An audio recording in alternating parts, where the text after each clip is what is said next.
Are you ready to change your life, but don't know how to start? Is your stress and worries keeping you awake at night? Have you been battling grief, anxiety, or depression all alone? Have you lost touch with your own sense of being or spirituality? Soul Free Therapies offers professional and affordable live video streaming counseling and coaching services from the comfort of your own home.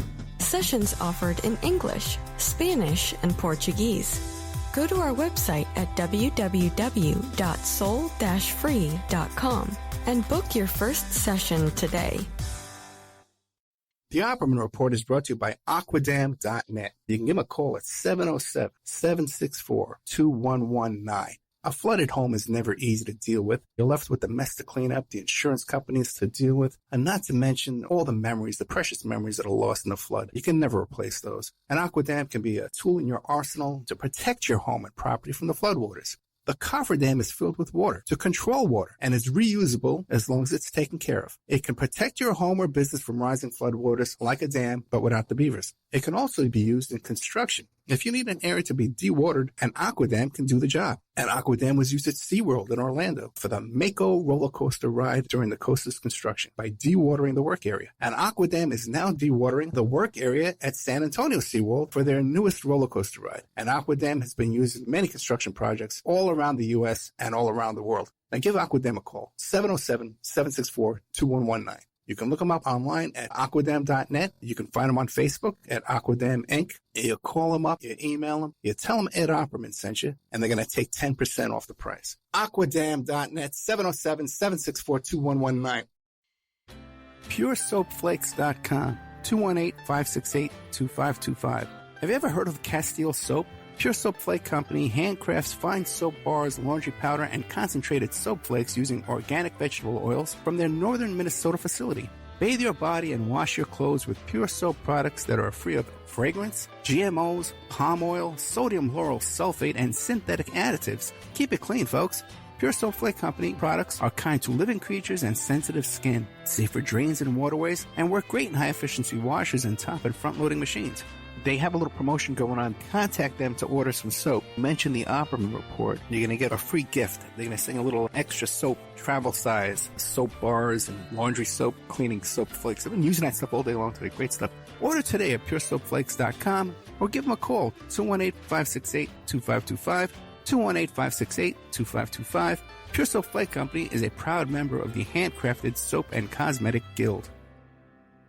If you find yourself in need of legal representation, it can be a very stressful time in your life. In my career, I have dealt with thousands of lawyers, I've dealt with thousands of law firms, and I can confidently recommend to you Keith M. Davidson at kmdlaw.com. Available 24 hours, 7 days a week. Just log into kmdlaw.com. That's kmdlaw.com. Or you can call toll-free 833-4KMD-LAW. That's 833-4KMD-LAW.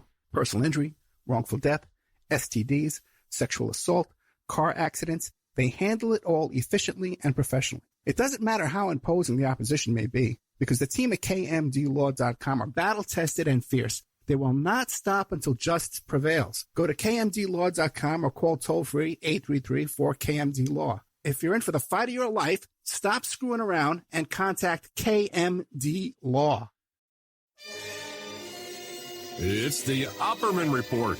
Join digital forensic investigator and PI Ed Opperman for an in-depth discussion of conspiracy theories, strategy of New World Order resistance, high-profile court cases in the news, and interviews with expert guests and authors on these topics and more. It's the Opperman Report. And now, here is investigator Ed Opperman. Okay, welcome to the Opperman Report. I'm your host, private investigator Ed Opperman, and this show is brought to you by emailrevealer.com. You go to emailrevealer.com, get a copy of my book, How to Become a Successful Private Investigator. But also, too, there's all kind of different services on there. Like, let's say you think somebody's spying on your email account. We have a service where we can monitor your email account and tell you if anybody's been accessing your account and reading your emails.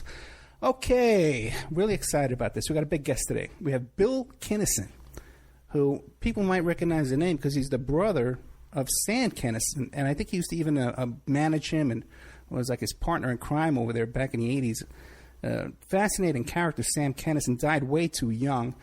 I was researching his, died at 38 years old. Hard to believe. It was so long ago, but we're really lucky to have Bill Kinison. And also, too, you can check out the website, samkinison.com. Bill, are you there? Yes, I am. Thank you so much for coming on the show. And thank you so much for putting up with me yesterday. I know I was supposed to remind you about the show, and I got my memory. I'm losing my memory here as the time goes on. But tell us about yourself. Who is Bill Kinison? Well, I'm an old, bald man, getting older by the day. I'm Sam's brother, his older brother, and I managed him. I was his personal manager. Right. And let's see, what else have I done? I've won a Grammy. I have written a best-selling book. We have a movie in development with Universal. We have another movie with Crucial Films, Dr. Dre's company. And we got a bunch of projects going. And also, you own a theater, or you manage a theater, the Grove Theater? We own the Grove Theater, 400-seat community theater in Upland, California, and that was the last place that Sam performed before he got killed 2 weeks later. Right. Now, what was the Grammy for? I put together an album, a comedy album of Sam's after he died. And so we got Best Spoken Word Comedy. Okay. And I bet Sam would have been proud of that. Now, what about the book? What was the book? The book was Brother Sam. I think you can still get used copies on Amazon. It's Brother Sam, and it was the life story of Sam and basically of my family, but especially of Sam and his career and where he came from and how he ended up. Yeah. It's a good book. It's a good read, and we're also making a deal now to re-release it, add a couple chapters, and we're also going to turn it into a book on tape or an audio book. Okay, great. And how old are you now? I am 68. 68. Just turned 68 New Year's Day. God bless you. Okay, man. Wow. Okay, time flies, huh? Yeah, I'm 54 myself, but I was a huge fan of Sam Kinison. Now, growing up, you grew up in the Pentecostal church, right? Yeah, we originally started life in the projects in Peoria, Illinois, and a good piece of trivia is we lived in the same projects as Richard Pryor. Did you know him? And, yeah. Well, we didn't know him then. Obviously, we knew him later and became very close friends. But we all came out of the same projects there in Peoria, Illinois. Okay, that's fascinating. Now, are you still? What denomination of the Pentecostal church were you in? We were independent, and for people who don't know what Pentecostal faith is, on the social ladder of Christianity, it's about a rung above the snake handlers. Very, very emotional. Shouting and dancing, falling in the floor, casting out demons, talking in tongues, people getting healings. We did all that. That's how we were raised. You know what? I guess I'm sort of. I'm Pentecostal now, and I got saved in the Assemblies of God church. I kind of went the other way as you guys. I started out wild and crazy, and then I got saved. Kind of the reverse. We're meeting each other and passing. Okay.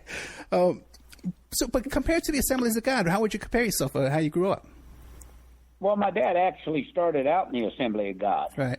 And when he got saved, at that time he owned a couple dance halls, which would be like nightclubs today. They called them dance halls back then. And owned a dump truck business.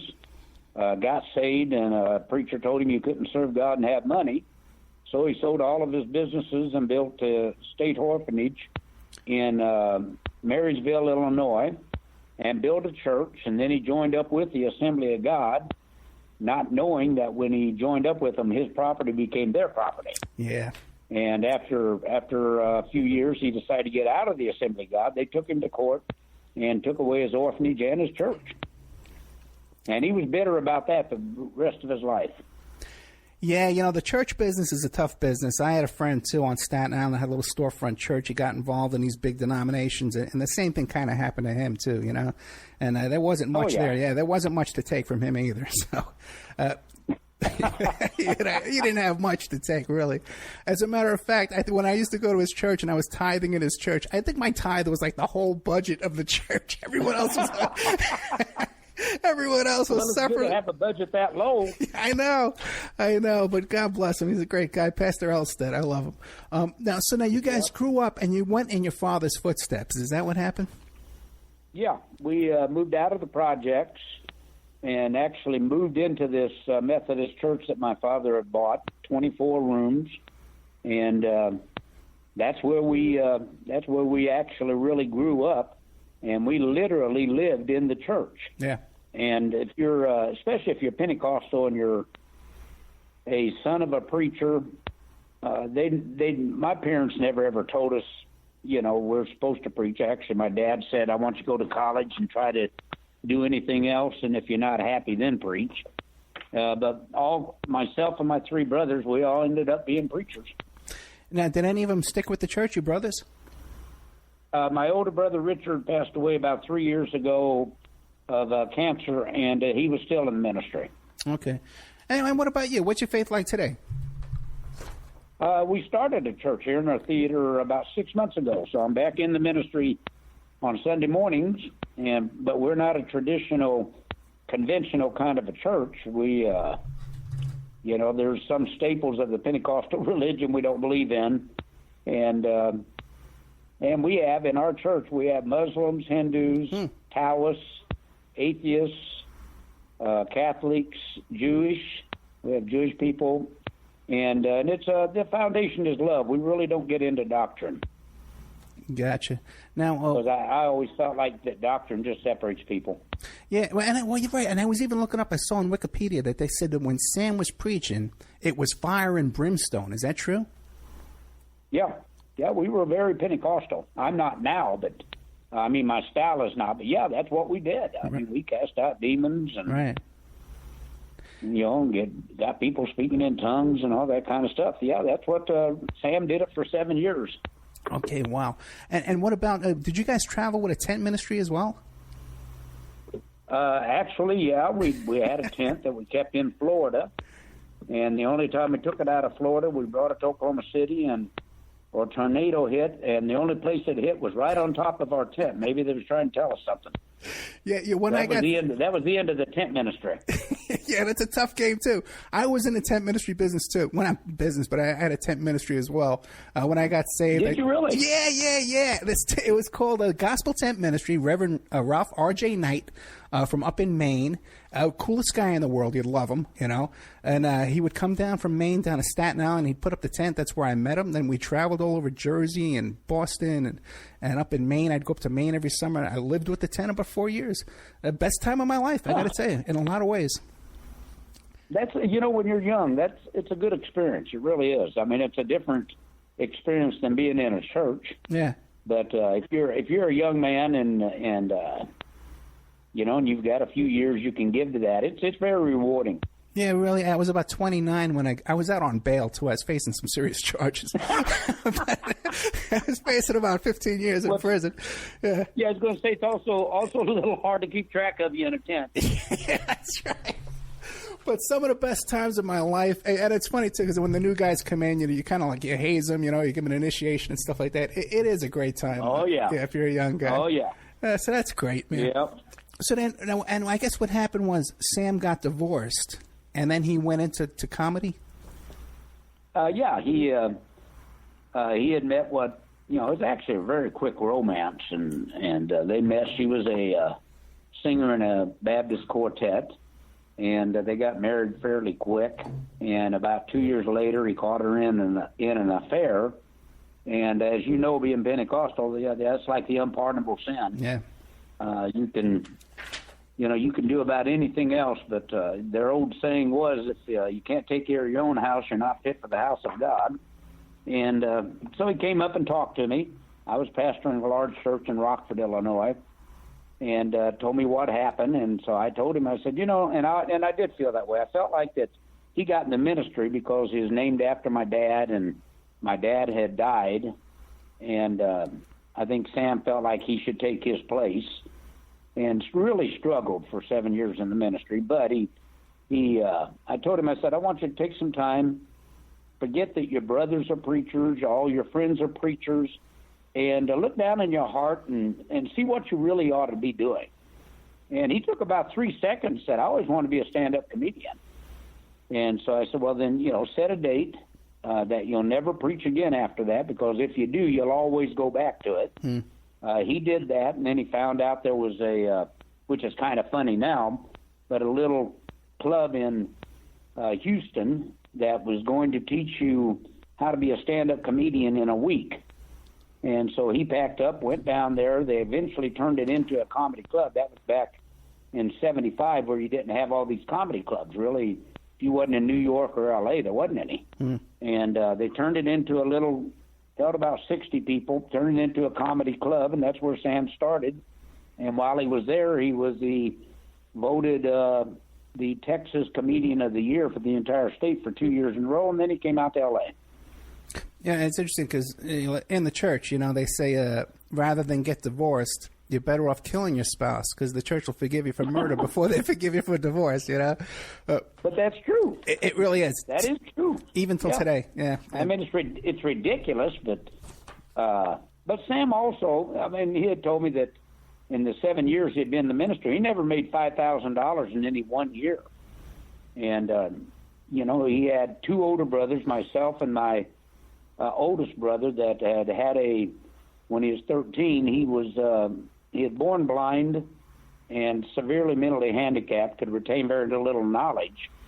And at the age of 13, he said an angel appeared to him and said he was healed, and he was. And he was, matter of fact, when Richard died, I did his service, and I told the folks, I said, people consider Sam one of the top stand-up comedians of all time, but the star of our family was Richard. And that was the truth. I mean, he was one of a kind. Well, Sam had to follow that. I was an exceptionally good preacher. So having to follow 2 of us, he hardly didn't have a chance. And I bet you saw a lot of that stuff in the church over the years, because I know I've seen it, it's there, it's real. Now, how did he do as a comedian, though? You said he did this Comedian of the Year, but did he make any money doing that in the beginning? Yeah, he did. He did well. The first time I seen him, he had been doing comedy about 6 weeks, and I went down. And you have to remember, he was 25 at that time. Had never been successful at anything in his life. He had never held a job. He never had a job. He never knew what it was to have a paycheck. He was, unlucky with women. Had no money. I mean, I really thought I'd be taking care of him the rest of my life. And the first time I seen him on stage there at Houston after 6 weeks, I called my wife, and she said, well, what do you think? And I said, I'm not a comedy expert, but I think he's going to end up being one of the biggest comedians there were. Also, he met Rodney Dangerfield down there, and the first time Rodney seen him, which, again, this is, he'd only been there 6 weeks, and Rodney, not knowing who I was, turned around to me. I'll never forget it, turned around to me, and he goes, hey, this kid's a genius. I don't know how long it's going to take him to make it, but because he's not very disciplined, but the kid's a genius. And so, at 6 weeks of doing comedy, he was already the best one there. And they had some good ones. Yakov Smirnoff came out of there. Bill Hicks came out of there. But Sam was their god. He was the one that captivated everyone. Hey, Dangerfield was pretty much of a wild man himself. People, they don't realize how this guy was really... He didn't get started till late in life either. But he lived here in Vegas. I live in Vegas now. This guy was a wild man with the drugs and the alcohol, kind of like your brother. Was your brother? They had some partying moments. Yeah. Because, you hear about Pryor and Belushi, but Dangerfield, I think he was right up there with these guys. When did the hard party, and when did all that start? Because his big reputation was partying, really, with Kinison, right? Yeah. Sam had an addictive personality.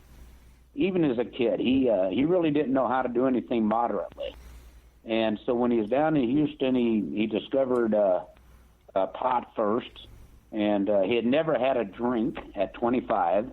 He started drinking. He discovered cocaine back then, and his addictive personality just took over, and he was a party animal. Yeah, so from 25 on, it was pretty much full speed? Oh, yeah. How about you? Yeah. You ever get involved in that kind of stuff? Nah. Pardon? How about you? You ever get involved in that kind of stuff? Oh, when I was a lot younger, I did blow and did that kind of stuff, but I never touched a line for 33 years. When my daughter was just turning 1 year old, one night I did one line of coke, and then for 3 or 4 hours I did the best I could to stay conscious. And after that, I thought, I'd like to see her grow up and everything else. It just wasn't my thing. I hear you. It's so true. You have kids, it totally changes your life. Let me back up a bit here to Bill Hicks. You guys knew Bill Hicks back in Texas. What do you make about these? You hear these crazy rumors on the internet that people think that Alex Jones, the radio guy, is Bill Hicks. Have you ever heard that? No, but he's not Bill Hicks. Okay. And yeah, he's not Bill. You can testify to that, right? Oh, yeah. Okay. Yeah.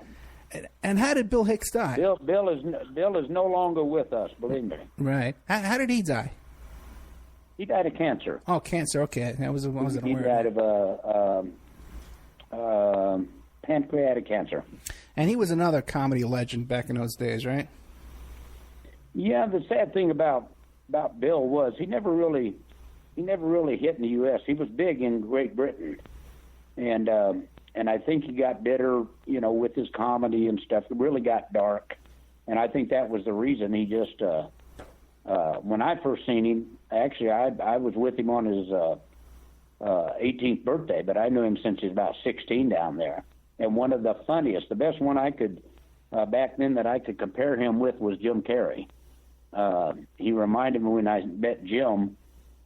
He reminded me so much of Bill when he was young. And then a bunch of them, there were 6 or 7. Sam decided to come out to Hollywood, and there were 6 or 7 of them that came with him, including Bill Hicks. Well, Bill Hicks had a pilot the very first week, and it didn't go anywhere. And then after that, he really had a tough time, and I think he got bitter about it. So how about Sam? When he got out to L.A., did he get work right away as a comedian, or did he have to do side jobs as well? Oh, no. He was a doorman at the Comedy Store for 5 years. Okay. Are you bouncing people? Oh, I don't think he bounced anybody. I think he was too busy hustling money out of them to get them a seat. Okay, all right. Okay. Oh, he did do that. Okay. But Mitzi, she just didn't care for, at that time, didn't care for his comedy. And Sam was also, one guy that would not compromise. He didn't care. And so he was a doorman, and then Mitzi had a boyfriend named Argus Hamilton, and he was slapping Mitzi around one night in a parking lot, and Sam went out and knocked him out. And then he got to be a regular, and then Rodney's the one that gave him his break. He talked us into going to New York, doing that HBO special, and Sam went from $35 a night to $50,000 a night in a month. So it was Rodney Dangerfield that gave him his break. Hadn't been for Rodney, I don't think Sam ever would have made it. And what was, I heard that Sam paid for Lenny Bruce's funeral. Is that correct? No, he didn't pay for his funeral. What he did was, we met Sally Marr. When Sam got in comedy, Lenny had been dead for years. Okay. But he met Sally Marr, which was Lenny Bruce's mother, and he gave her $100,000. Okay. Because he said if it hadn't been for Lenny, he wouldn't be able to do what he was doing. That's so true. So he didn't pay for his funeral, but he did pay for his funeral. I got you. Now, I probably didn't hear Sam Kinison until I heard him on the Howard Stern show. Was that like the big break? No, Sam's big break was an HBO Young Comedian special. And he did 6 minutes, Rodney seen him at the Comedy Store, and this had been a period of about 7 years. Every time Rodney would see him, he would ask him how much time have you got, and Sam would tell him, I got 15 minutes, I got 20 minutes. And then one night, Rodney seen him at the Comedy Store, 2 o'clock in the morning, and so afterwards, because they were close friends by this time, so after Rodney told him, said, hey, I'm doing a young comedian special on HBO, and I think you ought to do it. Well, Sam told him, I don't do contests, and kind of walked away. Well, Rodney, who also knew me, started asking around, where's his brother at? And so they said, I think he's at home. So, well, give me his number. So he called me like 3 o'clock in the morning and said, hey, your brother's missing a good opportunity here. I'm doing an HBO special. I already bumped a guy. And that ended up being Tim Allen, which I didn't know till Rodney's funeral. And I already bumped the guy, and he needs to do this. Well, I told him the same thing that Sam did. I said, he doesn't do contests, Rodney. And I remember Rodney going, blankety blank. I don't know what it is with you two guys. It's not a contest. It's a showcase. And I think it would have helped him. So we went to New York, to Dangerfield's Club, thinking we're just getting a free trip and do 6 minutes and go on with our life. And the first night they did a run-through in front of a live audience, and Sam cleared the room. They all walked out on him. And so when he came off the stage, he told Rodney, he said, I can't get going in 6 minutes. And Rodney said, you're going to kill tomorrow night, Sammy. Believe me, you're going to kill. And the next night came, Sam did kill, and that was it. It was done. So that was his big break, because that was on HBO. Yep, that was his break. Now, what year was that? That was in 1986. Okay, that's about right, 1986. Now, were you managing him at that point, or not till later? No, I was managing him. I mean, there wasn't much to manage then. Once he hit, there was something to manage, but up to then, we would get different offers and stuff, but they were all, it was typical Hollywood BS. I mean, really wasn't anything there. But then when Sam, I would bring in agents and managers to see Sam at the Comedy Store, and they would double over laughing. And when he got through, I'd turn around to him and say, well, let's do some business. And invariably they would tell me, well, we don't know what to do with him. Mm. And but seeing him on HBO for 6 minutes, all of a sudden, they all knew what to do with him. We booked within a week after he was on there, I made a 4-record deal with Warner Brothers. I made a 4-special deal with HBO, 3-appearance deal on Saturday Night Live, 3 appearances on David Letterman. I mean, it just kept going within a week.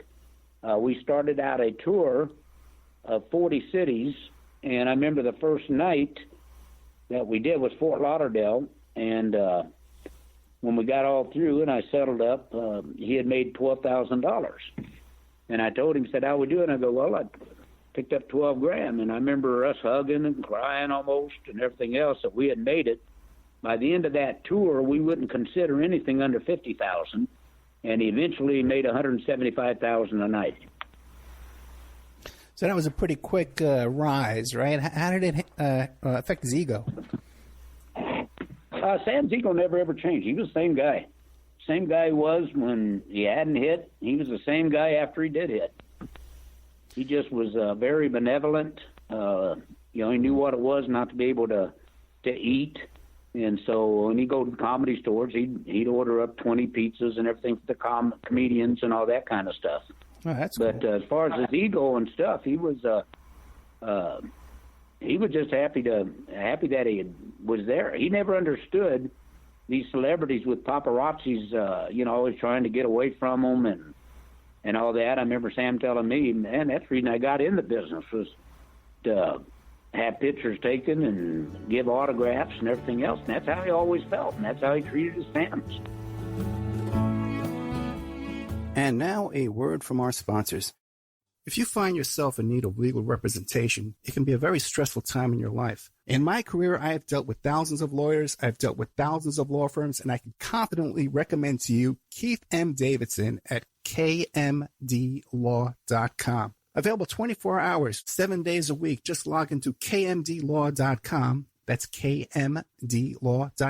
Or you can call toll-free 833-4KMD-LAW. That's 833-4KMD-LAW. Personal injury, wrongful death, STDs, sexual assault, car accidents. They handle it all efficiently and professionally. It doesn't matter how imposing the opposition may be, because the team at kmdlaw.com are battle-tested and fierce. They will not stop until justice prevails. Go to kmdlaw.com or call toll-free 833-4KMD-LAW. If you're in for the fight of your life, stop screwing around and contact KMD Law. Are you ready to change your life, but don't know how to start? Is your stress and worries keeping you awake at night? Have you been battling grief, anxiety, or depression all alone? Have you lost touch with your own sense of being or spirituality? Soul Free Therapies offers professional and affordable live video streaming counseling and coaching services from the comfort of your own home. Sessions offered in English, Spanish, and Portuguese. Go to our website at www.soul-free.com and book your first session today. The Opperman Report is brought to you by Aquadam.net. You can give them a call at 707-764-2119. A flooded home is never easy to deal with. You're left with the mess to clean up, the insurance companies to deal with, and not to mention all the memories, the precious memories that are lost in the flood. You can never replace those. And Aquadam can be a tool in your arsenal to protect your home and property from the floodwaters. The cofferdam is filled with water to control water and is reusable as long as it's taken care of. It can protect your home or business from rising floodwaters like a dam, but without the beavers. It can also be used in construction. If you need an area to be dewatered, an Aquadam can do the job. An Aquadam was used at SeaWorld in Orlando for the Mako roller coaster ride during the coaster's construction by dewatering the work area. An Aquadam is now dewatering the work area at San Antonio SeaWorld for their newest roller coaster ride. An Aquadam has been used in many construction projects all around the U.S. and all around the world. Now give Aquadam a call, 707-764-2119. You can look them up online at aquadam.net. You can find them on Facebook at Aquadam Inc. You call them up, you email them, you tell them Ed Opperman sent you, and they're going to take 10% off the price. Aquadam.net, 707-764-2119. PureSoapFlakes.com, 218-568-2525. Have you ever heard of Castile Soap? Pure Soap Flake Company handcrafts fine soap bars, laundry powder, and concentrated soap flakes using organic vegetable oils from their northern Minnesota facility. Bathe your body and wash your clothes with Pure Soap products that are free of fragrance, GMOs, palm oil, sodium lauryl sulfate, and synthetic additives. Keep it clean, folks. Pure Soap Flake Company products are kind to living creatures and sensitive skin, safe for drains and waterways, and work great in high-efficiency washers and top and front-loading machines. They have a little promotion going on. Contact them to order some soap. Mention the Opperman Report. You're going to get a free gift. They're going to sing a little extra soap, travel size, soap bars and laundry soap, cleaning soap flakes. I've been using that stuff all day long today. Great stuff. Order today at puresoapflakes.com or give them a call, 218-568-2525, 218-568-2525. Pure Soap Flake Company is a proud member of the Handcrafted Soap and Cosmetic Guild. It's the Opperman Report. And now, here is investigator Ed Opperman. Now, right around that same time, you had the Bobcat Goldthwait. Right? Yeah. Okay. And Sam was kind of offended. He felt that Bobcat was kind of stealing his act a little bit. Is that true? No, that wasn't the deal with Bobcat. Really, the problem with Bobcat was on Bobcat's side. Okay. People thought that Sam was in police academy with Bobcat in police academy, which obviously wasn't true. People never ever confused Goldthwait with Sam, but they did confuse Sam with Goldthwait. So a lot of times they would get tickets going to Goldthwait's show thinking it's Sam's show. Well, obviously, when they got there and it wasn't Sam, it was always a problem. So Goldthwait ended up hating Sam. And Sam always thought it was funny. Now, the guy that he didn't think was funny and was stealing his stuff was Dice Clay. Okay, I was going to ask you about that, yeah. Yeah. So, and what did he... Was Clay stealing his material? I think he was, yeah. I mean, whatever Sam did, and you got to remember, after Sam hit, Dice totally changed his act. He did John Travolta Saturday Night Fever impersonations when we met him. Oh, really? And then I got to give it to Dice. Yeah, I mean, he made millions of dollars following and doing whatever Sam did. I mean, he literally followed us on tour. Sam did his love song. Next thing you knew, Dice is out there with a stool and a guitar singing to his wife. And there were several routines that Sam had done, that Dice did. And that was really the big rub between them. Now, had they worked at the same clubs at the same time that they knew each other? Well, Sam never really worked clubs. He just worked comedy stores. Okay. I mean, the Comedy Store. And then he hit and went to, I don't know if Sam ever headlined a club. I really don't. If he did, it was very few. So they knew each other at the Comedy Store. They knew each other very well, and at one time we were all friends. Right. But that went kind of by the wayside. Right. And now, did he ever confront Dice Clay to his face and say, "Hey, man, you're stealing my act"? Oh, yeah. Yeah, I remember I'd come up with this idea of Sam and Dice going out on tour together. And it would be like the WWF or whatever. They'd never be in the building together. They really didn't like each other. Wouldn't be in the building together. They did their interviews separately. And depending on whoever was the strongest in that area would go up to the last. And so I had projected they each would make between $5-6 million on one tour. And so I told Sam about it. I had to convince him first. I finally convinced him. And then I called Dice and talked to Dice, and him and Sam was going to have to talk. So I put Sam on the line with Dice, and that did not go good. I mean, that's where, they started accusing each other. I did that routine in 1982. I was doing it in 74 and all that kind of crap. So, it was a serious rivalry. And they couldn't put that aside to make $5 million each? Nope. No, and it even got worse. It got worse. Dice's dad wasn't his official manager, but he pretty much was like me with Sam, except I was Sam's manager. So he had to talk to his dad. I don't know where the conversation went on that.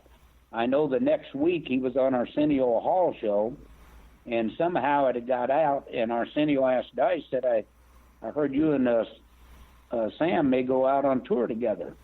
Well, now the story changed. Dice is going, yeah, he called me, and he wanted to open for me, but I work alone.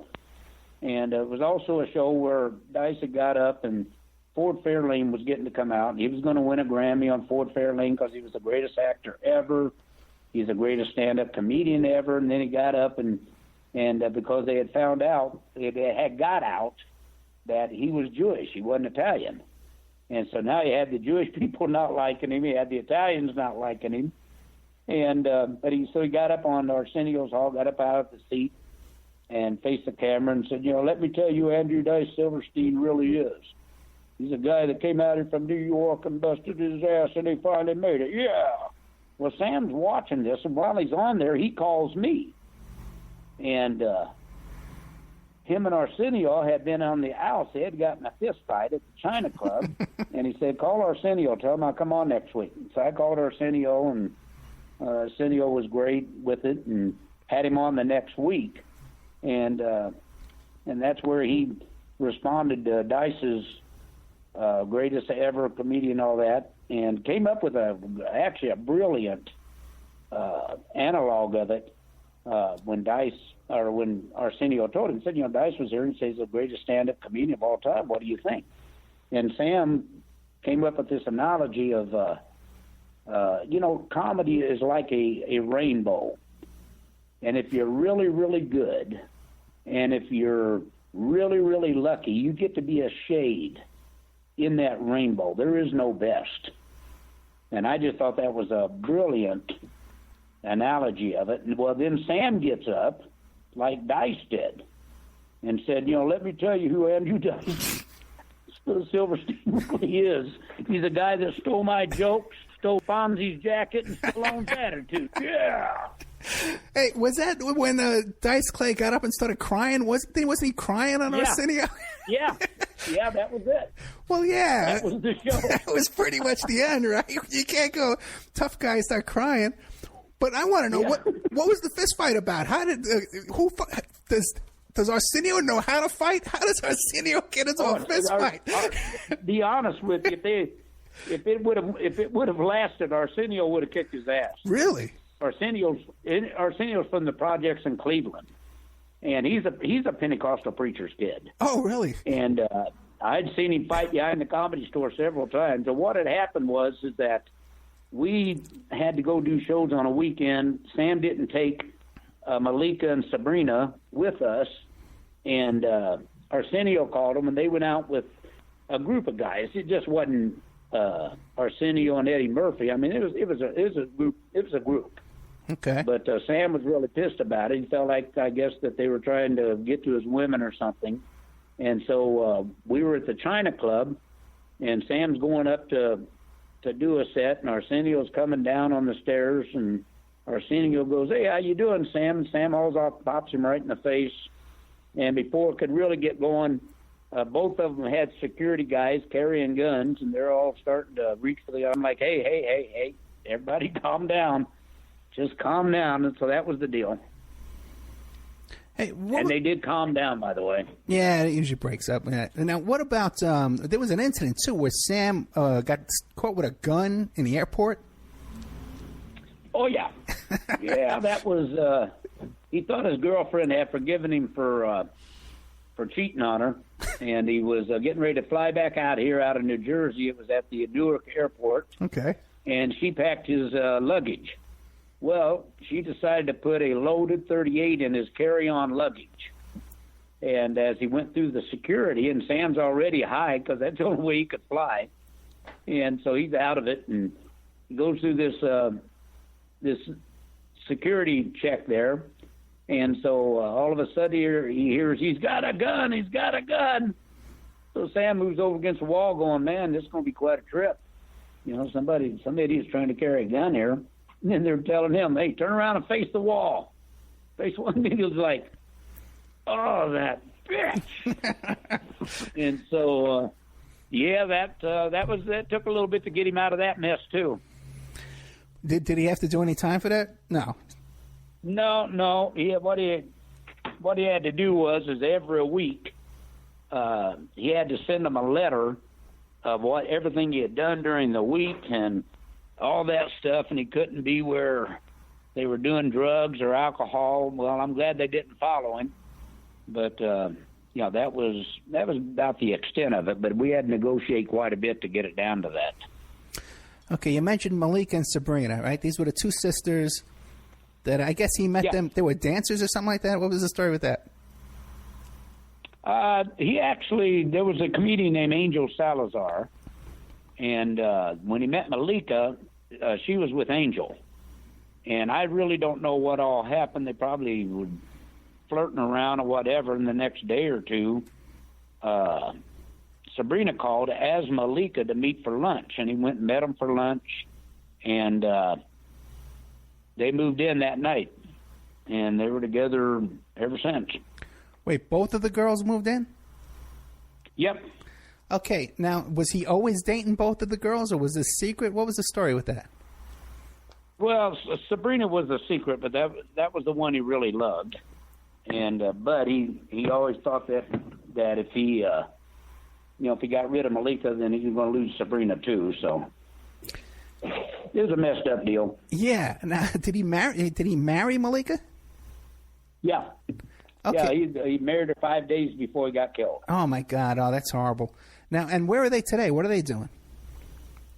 If I understand correctly, I think Malika lives up in Montana. I'm in touch with Sabrina quite often. She lives there with you in Vegas. Oh. And is doing pretty well from what I understand. Okay, great. Now, do you know what she does? No, not really. I know that she's been doing some stand-up comedy because she'll send me invitations and stuff. But what her day job or anything is, I don't know. Okay, but I'm going to have to track her down. Now, wasn't there some kind of crazy incident where they were out one night and Sam hired some guy as a bodyguard off the street, and then he wound up attacking the girls? Yeah, it wound up attacking Malika. It wasn't Sabrina. Right. But Malika, yeah. And then went to court and was a hung jury, and so they never ever prosecuted again. Oh, really? Yeah. Now, was that kind of like a common thing for Sam to just pick up some guy off the street and say, "Hey, become part of the entourage"? No. No, Sam was actually at. Well, you're in Vegas, but out here in Hollywood, he was at Gazzari's club, which is bands and everything play there all the time.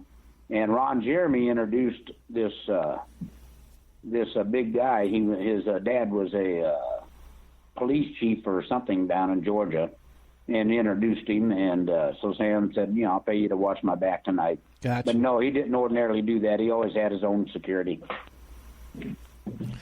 What was the whole story, the whole Howard Stern saga with Sam? What can you tell us about that? Which one? How did Stern? How did Sam get on Stern's radar to begin with? I don't remember if it was our agent. Probably our agent got us on there, and back then. Howard was just on, I think, in New York and Philadelphia, if I'm not mistaken. And he didn't like stand-up comedians on the show. And the reason was, later on when I talked to him, is that he said because they never come out of character. And so we took a red eye. We felt like it was important enough. We took a red eye up to do his show. And I remember on the plane, Sam was a little nervous about it, which he never was, but he was a little nervous about going on, and so he's asking me, he thought, how do I approach this with Howard, since he doesn't like stand-up comedians? And I said, what I would do is I would walk in and give it up to him right out of the gate. I say he's got to have an ego bigger than this plane, and so give it up to him right out of the gate. He's the king of media, and he's the king of all radio and all that. Well, Sam doesn't just do that. He walks when they bring him in the studio, he gets down on his hands and knees and starts bowing to Howard and tell him, you're the king, man, you're the king. And they hit it right off. And, and as you've ever heard Sam on the radio, he definitely is out of character. He's just him. And Howard loved that. Matter of fact, Howard wrote the forward in my book. But after Sam died, he called me and he said something, and at first it threw me off, and then after I thought about it, I thought, man, that's really astute. Because he said, Sam was my best friend. I know I wasn't his best friend, but he was my best friend. And I thought, that's weird. And then when I thought about it, I thought, man, he's absolutely right. I mean, Howard was a very close friend to Sam, but Sam had other guys he would have considered best friends, and he probably was Howard's best friend. I mean, they talked all the time, middle of the night and everything else. Really? Yep. At that time, Stern was kind of a recluse, right? He didn't even talk to his own wife. You hear these stories. He walked around, Yeah, a lot of times. Yeah. And so they were that close. Yeah, they were very, very, very, very close. Okay, very interesting. Very close. It wasn't just radio between the two of them. They were close friends. Well, then I guess when they had those big fights, it was probably a big deal. Well, the only one I know they had was the one over Bon Jovi, and I'm sure Howard to this day won't believe it, but it wasn't Sam's fault. We had just played Giant Stadium there in New Jersey to 95,000 people, and we had Bon Jovi, we had Billy Squier, we had Skid Row.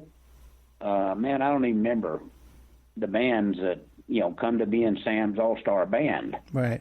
And so afterwards, Richie Sambora was dating Cher.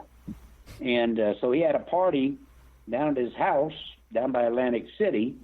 And so we all went down there. Well, Sam had talked to him earlier and said, you guys need to, make up with Howard, man. I mean, he gave you your break. He played your stuff and nobody else would play it. And so they all agreed to go in with Sam the next morning to Howard. So Sam calls Howard and says, hey, Bon Jovi, these guys want to patch it up and everything. They'll be with me in the morning. And Howard gets all the news media and everything, entertainment media, and so the next morning they're all there, man. They're waiting for this reunion. And so I remember about 5 o'clock in the morning, I'm telling Sam, hey, dude, we need to get everybody over there to Howard, because it was like an hour drive. And I said, we got the limos here and we need to get them over there. And so Sam tells them, say, hey guys, we need to go to Howard. And said, we're not going on there. And so then Sam was like, well, I can't show up. If you guys aren't showing up, I can't show up. I promised him you guys would show. Well, Howard blamed Sam, which I understand. But Sam was only going by what, Bon Jovi was telling him. And I was there. I know what happened. And I told Howard this. He doesn't buy it. He thinks I'm just trying to cover for Sam, but I'm not. That was exactly what happened. They were going to go. Sam calls Howard. Then they decided not to go. And then Sam was like, well, I can't go if you guys aren't going. I'm not going to catch all the crap. And so Howard took that as a real betrayal. So they had a big blowout for, 6 months or something. Then they were back to being buds. Yeah, Bon Jovi, you got to admit, their career was made by Stern. I don't think anybody was playing them before they went on Stern. He really did make their career. No, yeah. Yeah, and they would agree to that. Yeah. I mean, everybody knew that. I mean, that wasn't any secret. Yeah. Now, how did the whole thing come up with? How did he hook up with Jessica Hahn? Oh, Jessica. I don't. They met at the Playboy Mansion. Okay. And then Sam was doing a couple shows at the Universal Amphitheater out here. And when I met her was that's when I met her. And and Sam and I both being in the ministry, we knew Jim Baker, we knew John Fletcher, we knew these guys. Okay. And wait, you and knew them? Wait, you knew them personally, or you knew who they were? Oh no, we knew them personally. You knew them personally, okay. Oh yeah. And so now you got Jessica Hahn. So I think that Sam figured, hey, this is Jessica Hahn, so I might as well nail her. So he spends, it's like Sam's, what he said about it was, it wasn't a long routine. It wasn't a long relationship. Checkout was at 2, and he, I guess he fell asleep in the middle of the act with her, and but we couldn't get rid of her. From then on, man, I mean, if he was on Larry King, she called in. If he was on Stern, she called in. She showed up at our shows from Michigan to Illinois to wherever, and we couldn't get rid of her. And Sam says it was the worst lay he ever had in his life. Well, that was the Jessica Hahn thing. Then we did the Universal Amphitheater show, and the second night we ended up doing Wild Thing, and that led to a video, and we put Jessica Hahn in it, and that was really the extent of it. Really? Because you got the impression there was some affection between the two of them, but you're saying no? No, there wasn't. Well, there was, I guess, on Jessica's part, but not on Sam's. He didn't want to see her anymore. I told her one time because we did. She and I both were on Howard Stern when he was out here. Yeah. We were there together. So she just starts bawling and goes, "Oh man, you sound just like Sam." I love him so much. And I said, well, I thought this guy shit in your bed, and now you're losing it. And so, and I asked Sam. I said, "That never happened." I said, what happened was I was doing her, and I fell asleep while I was doing her. And so, but I guess in defense of her, she had to come up with something. Okay, we're with Bill Kinison. The website is samkinison.org, and he's telling me that on there you could find a video of Sam doing his preaching when he was a full-time minister. So that's worth it alone to visit the site and check out what they got there. And now a word from our sponsors. OppermanReport.com. Hey, do you like what you're hearing? Do you like the work that you see us doing here at Opperman Report? You can support that work by becoming a member at OppermanReport.com. And as you have access to over 200 exclusive shows and interviews that you can't find on YouTube or Spreaker or iHeart or iTunes or KYAH. You can't find them anywhere else online, exclusive to our member sections, to our members. Also, too, there's images, videos, documents, court docs. And don't forget, you can hear your ad played here on the Opperman Report, reach hundreds and hundreds of thousands of people on a daily basis because the show is repeated every day all over the world. Contact me at oppermanreport@gmail.com and I'll give you a good deal on advertising rates. Have you ever thought about opening your own mobile cart or kiosk business? Maybe the facility you manage could establish new revenue by adding coffee, food, or retail services. Cart King International can be the answer to your needs. Cart King is a North American designer and manufacturer of the finest mobile coffee, food, and retail carts and kiosks. Cart King has been working with clients and corporations across North America for 20 years, providing innovative designs, custom manufacturing, and timely delivery. Carts and kiosks are fun, and so are the dozens of designs on our website. Please visit us today at www.cart-king.com or just call us at 1-877-986-7771 and get your sales rolling. The Opperman Report is brought to you by Aquadam.net. You can give them a call at 707-764-2119.